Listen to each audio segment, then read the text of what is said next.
With so much going on in the city, we're talking to the woman in the red dress who wants to be the city's chief financial officer and a city councilman who's all about common sense.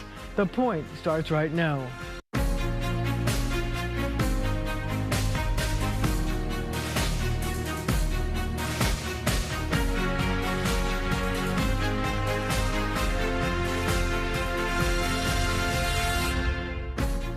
Queens Assemblywoman Jenifer Rajkumar says it's time for a woman to crunch the numbers in city government. She's running for controller. But before we get started on the controller, I'd like to ask you about your take about what's been going on in city government with the raids on the homes of 4 top officials of the Adams administration. How do you react to it? What I have to say is that every American is entitled to due process of law and equal protection under the law, including the mayor of New York City. So as a lawyer, I trust in the legal process and I trust in those cornerstone principles. So do you think that there are any political repercussions from all of this, or will there be, given the fact that the mayoral race is until a year from November? It's a long way away to Election Day, and the mayor is very focused. So this is just how it is. This is part of the job. You know, there have been other mayors, many other mayors, that have also been investigated. This is just how it is. So let me ask you this question. You're running for controller. How would you change the office if you won? Well, that is right. I am running to be the 46th comptroller of the city of New York because I want to love and care for and empower all the people of this city. And right now, government inefficiency is costing lives, and I can fix it. So that is why I am running for this office. We have the largest budget of any city in the world. But my question is, where does all the money go? So you think there's waste? I think there's waste, and I think government programs could run better. When you go to a school gym and there's not an air conditioner, okay, when our pension funds are not delivering maximum returns for our hardworking retirees, these are all inefficiencies that I intend to fix. Well, you know, as you point out, the controller does sit on the pension funds board. And I wonder if you think that there should be any changes in the investments, any companies that New York should divest from. Yes, we have the largest pension fund in the world. And the largest pension fund in the world should perform the best of any pension in the world. And we're not. The returns this year were at 10%. But if we had invested differently, it could have been 13%. So we can get there. What investments would you make that are different? I think that we need to return to our standard portfolio, which would be 60% global stocks, 40% bonds. And I also think we need to clean up the house on the inside by getting rid of fund managers that are not performing the best that they could. That is estimated to save us $7 billion a year.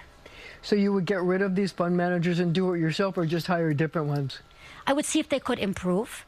If not, maybe we bring in different people. But the bottom line is we got to go in and we got to clean in-house. So one of the things I'd ask you about is this. One of the things that the pension funds invest in are investments in Israeli companies and Israeli government bonds. There has been a call for some divestiture. How do you feel about that? Well, I'm a strong supporter of the state of Israel. I do believe that we have to be ethical the way that we invest. We have to do what's best for our retirees when it comes to pensions. We have to do whatever it takes to make sure that our pensions perform well.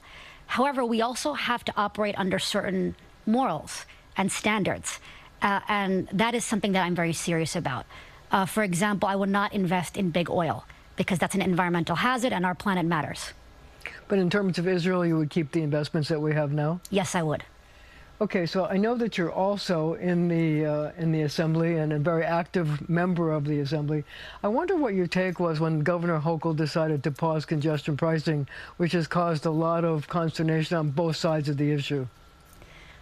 We now have to figure out how we're going to raise funds for the MTA. Yes, you do. And I have called for a special session of the legislature so we can go back and figure this out, because we cannot wait. But here's the question. How do you do it? Do you unpause the pause? Do you come up with new taxes, new funding sources? Where do you come down on that? Well, that's a very good question. I'm from South Queens. And if you go to the outer boroughs, working class people are not ready to pay the high tolls that congestion pricing would have implemented. So we need to go back to the drawing board and come up with a solution that's going to work for all New Yorkers. And we have to audit the MTA because the money that's already there, where is that going? That's the concern that I hear from many New Yorkers around the city. So I'm wondering, do you think that there should be instead of a $15 congestion fee, some lesser amount, which is some of the hints that the governor is making? Do you think that maybe you should tax the rich, a mansion tax, a sales tax? Where do you come down on that? I think lesser amounts are worthy of consideration, as well as exemptions for certain classes of people, more exemptions. But you see, the more exemptions, the more money you have to raise from the tax because less people are paying for it. So where does that money come from? These are all very good questions. And we need to come together as Albany lawmakers and figure it out. Do you think really that there's an appetite in Albany for more taxes? I think amongst some members there are, and amongst some members there are not. There's not an appetite among the people of this city. So these are very difficult questions. So here's the other thing. There's another proposal that's been made by one of your fellow assemblymen, I should point out, Zohar Mamdani, who says that buses should be free. All buses should be free, which would cost about $800 million, which would have to come from either the city, the state, or some combination. Is that something that you think that the city should consider, especially in the outer boroughs where there's transit deserts and busing is one of the most important things to them? Yes, I think it is. I think we need to work towards free buses. We're not there yet. There was a pilot program, but we need to see what the results are of that pilot program. And as comptroller of the city of New York, I'm going to be all over this. I'm going to see what our outcomes are so I can see where we can improve and where we need to go. Are you at all concerned that it's going to be difficult to get something like that passed by the legislature, given the fact that there's such a big price tag? Yes, it's always difficult in Albany to get things through, but if you create movements and you get the people on your side, you can have impossible wins, as I have had in several areas. So, since you've announced for controller, your office has been broken into. There are these negative campaign websites that seem to make fun of you. I wonder, what's your take on this? And why do you think you have been specifically targeted for these things to happen? Well, I can't speak to anyone's motivations, but I can say that there's a high incidence of women being targeted. I am the only woman running in this race. If I win, I'll be the first woman of color ever to be comptroller of the city of New York. But I can tell you that every act of intimidation just makes Team Jenifer stronger. I live for this, and this campaign will not just be for me, this will be for all of the women across our city, because I believe in their potential. Don't you think that there's certain unfairness about attacking a woman? And doesn't that give you pause? I mean, when you go to sleep at night, aren't you thinking, like, this is really unfair to me? I come from a very positive place. I think that women also have so many unique skills and advantages and things that they bring to the world. And that's what I tend to focus on. When I look at the little girls in my district, and when I taught at CUNY and taught so many young women, I saw limitless potential. So I'm always reminded about what we can do as women. And I believe that we may even have a woman president of this country very soon. Do you think it's possible to force these people to take down these phony websites? Or would you even try to do that? I haven't been focusing on it. To me, it's all just noise. I'm just focused on all of the work that I want to do as comptroller. I'm focused on being all around this city, meeting New Yorkers, and hearing from them. Another issue that is going to be a big one in the city is the closing of Rikers, which is supposed to close by 2027, even though the community jails don't have enough space. How do you feel about that? Well, I think that it comes from a good place, but when we close Rikers, then what? Where is everybody going to go? So I haven't really seen a sustainable plan. I think it's very important that people are treated humanely in Rikers. There have been terrible stories of pre-trial detention and what happens to people as they're awaiting trial. It's grossly unfair. These are injustices that I am fully committed to fixing.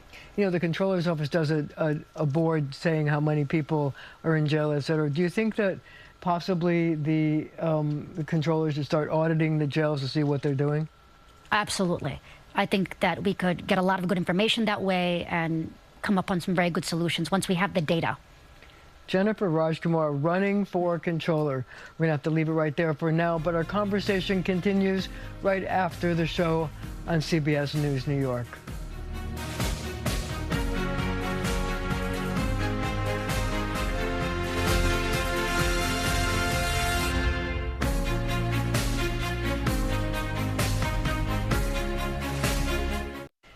Queen City Councilman Robert Holden is a member of the Common Sense Caucus in the City Council. But before I get started talking about council stuff, I have to ask you your take on the raids that were carried out on 4 top members of the Adams administration. Yeah. What's your reaction? It's unfortunate, and it does cast a shadow over the NYPD. That's why I think this is different than the mayor's troubles with the campaign. I think this is separate and apart, but I think it's more serious, I think, because the NYPD is involved. So that's why I think this is more serious than the mayor's problems.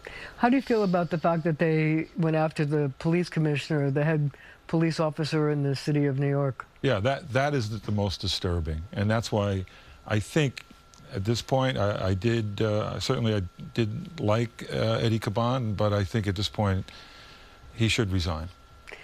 Resign, step aside, take a leave? Yeah, all of the above. None of but I do think he has to do something, because it does cast a bad, deep shadow over the police department.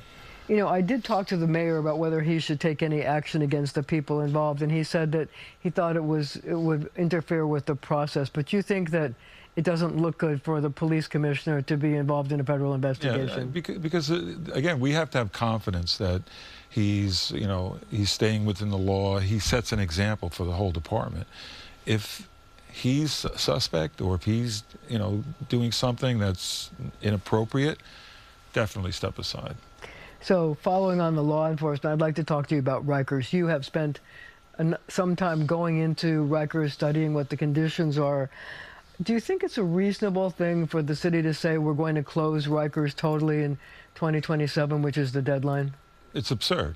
First of all, the plan doesn't work. When you have twice as many incarcerated people than the space that they're going to build borough-based jails, where are you going to put the people that are incarcerated? Where are you going to put the people that need to be in jail? And we're not putting enough people in jail, first of all. And Mayor de Blasio emptied the jails. I think you remember that. And what happened? Crime went up. So when he emptied the jails during the pandemic, crime went up. That should be a lesson. If you're going to just, because you want to close Rikers for some religious purpose, there's no reason to close it. It's ample space. I said rebuild Rikers right there. You have plenty of room to put a jail next to another jail, and you don't have to have it in neighborhoods. And you have billions invested in the island already. Are you just going to throw that out the window? They have their own power plant. They have their own, obviously they have their own security. You build jails in the community, like let's say in Kew Gardens, where my district almost comes up to that. How do you evacuate in a fire? What do you do when they have to go outside or have outdoor space? There's very little. Rikers has a lot of outdoor space. Modernize Rikers. Forget about these bills that the city council passed in my first term, which I voted against. You just don't close it because the building is evil or the island is evil. That's what they were saying during the debate. But you've been inside the jail. What's your take on the conditions there? Yeah, some of the jails are old. Some of them are not that old. Some of them need to be renovated, but we didn't invest in the jails. We didn't invest in Rikers. De Blasio was the worst. De Blasio just neglected it. And when I went in there under his administration, it was flooding. There was no locks on the jail cells. So the Adams administration did fix it up. But under de Blasio, and he's responsible for that, he'd let it go, and he didn't want to put a dime into that place. So basically what you're saying is this: there's plenty of space on Rikers, build a new facility there, and then tear down the other ones and maybe build another one after you tear down the bad ones. Right, and you don't have to build the borough-based jails, which have now skyrocketed. I heard $30 billion. I predicted that, by the way. You did. If you looked at some of the tapes, I said it's going to be far more than we're projecting now at $9 billion. And look how far it's gone up. So is the city council going to be under pressure to change the date? Because right now the law says Rikers has to close in 2027, and right now there'll be thousands of people who'd be on the street. Yeah, and I think the mayor knows that. Mayor Adams, I spoke to him a few times. He said, I don't see how we can do this. So doesn't the city council have to pass a new law? But the city council's unreasonable. They don't look at the seriousness of this. They don't look at the numbers. They just think we can let people out of jail on some programs and, you know, they'll be okay. What I think they're saying is that you can take people who have mental health issues and possibly put them in some kind of mental health facility. Is that real world realistic? Well, again, you'd have to, study them. They'd have to see doctors. We don't have even enough doctors to do all this. But let's say you wanted that, and I believe in that. First of all, I think we called on more space for the mentally ill, and all you have to do is ride the subways and see a lot of them. And they're ticking time bombs. They have serious mental illness. You don't need a course like de Blasio was trying to educate people on how to recognize mental illness. You could just see for yourself. We have common sense. We can look, this person's talking to themselves, rocking back and forth. This person is out in freezing cold weather. They really can't take care of themselves. But you see, the progressives in the council don't want to put anybody under, they're forced to go into a mental institution. They don't want to force anyone, which is Kendra's law. And that's what they didn't like, and de Blasio didn't like it either, his administration, because it forces people to be committed against their will in cases where they don't take care of themselves. So it's really treated as an outpatient initially. If they take their medication and they're fine, good. But if they keep getting arrested over and over again, they're not taking their medication, then you have to really confine them. So where do you come down on the court cases that are seeking to appoint a federal receivership and take away control of the jails from the mayor and give it to somebody else? That's not again, a solution, because the feds are not great either in their jails, and we all know that. So anybody thinks that there's some kind of magic potion that once the feds take over, things will improve. It won't. It'll get worse, actually. So one of the big issues in the city council is the mayor nominating Randy Mastro to be the corporation counsel, despite the fact that a number of people in the city council said we don't want him. So what's going on there, and what's your prediction as to whether or not he gets confirmed? I sat, I watched that hearing. I wasn't at the council because I couldn't lend anything to that hearing because I might hurt Randy, I thought, because I supported him, and I made it clear that his record is stellar as an attorney. We couldn't find a better attorney to represent corporation counsel. Unfortunately, my colleagues in the council, especially the far left, they just came out, the Progressive Caucus came out in April and said, we're not going to approve Randy Mastro. It's a bad choice. And then the Black, Asian, and Latin caucus also came out against. So 31 members of that caucus came out and said, we don't want Randy Mastro. I couldn't believe it. I said, first of all, I've known Randy Mastro in government, and I actually worked with him as a civic leader. I even would pop in at City Hall, and he'd see me. This is back in the 90s.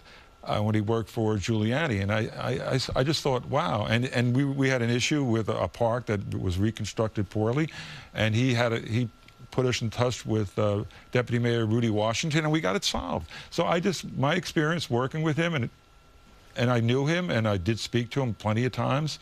He's amazing. But for them, they want advice and consent. They want to have something to say over the mayor's appointees. I agree that maybe we should have it. But have an open mind, for God's sake. Have an open mind. Listen, let's not just say we don't want this guy at all because he worked for Mayor Giuliani. That's ridiculous. We'll have to leave it right there for now, but we'll be right back.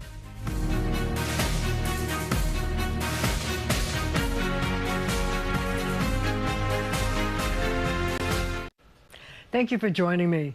It seems every day there's another shooting in the news. And are we getting numb to the violence? New Yorkers have strong opinions, and they're weighing in on your point. Does the United States have a gun problem? Yes. Yes. Yes, it does. Yeah, I think so. Oh, big time. Of course it does. In terms of why? Why do you think that is? Regulation. No, we have a crime problem. Instead of calling it gun violence, they should call it criminal violence. The gun problem? Sure looks like it. In what way? Too many of them. Too many. Too readily available for everyone else. People have access to buying guns so easily when they have mental health issues. Yeah. They could just get a gun. Because there's a lot more mass shootings here than in other countries that friends that don't have guns. As you turn around, kids are getting killed in every corner, in the states, everywhere. The laws are not enforced, and there's no reason for automatic rifles. Are we numb to shootings at this point? Yes. Yeah, I would say yeah. Yeah, I think mostly is the Republican, the problem. Republican, RNA, whatever, they're destroying the country. Putting guns ahead of children. I would say accustomed. I think every time there's a shooting, the same thing happens. Why do you think that is? Because there's so many and there's nothing that we're able to do about it. And when something happens every day, you just get over it. It's horrendous, and we do need more gun control, especially with automatic weapons. They just don't belong in a civil society. The Democrats are trying to get rid of the gun. The Republicans are trying to keep the guns going. So that's it. What do you think can be done to stop the shootings? Change the law. Stricter gun policies. I think they need a better gun control. Who can get a gun? I think we should go back to banning assault weapons. Everything was less. Gun control, that's it. Take the criminals off the street, not just remove the guns. I don't see a solution. You think it's ever going to get any better? Yeah, I do. Yes. I hope it can. Not at this rate. I think it'll get worse. You do? Well, how come? Because at this point, this generation is just getting worse, and people believe that guns and violence is like okay. You would hope so. I think it will. We are on the right direction with the democracy. Depends on who wins this next election. All is lost if Trump wins.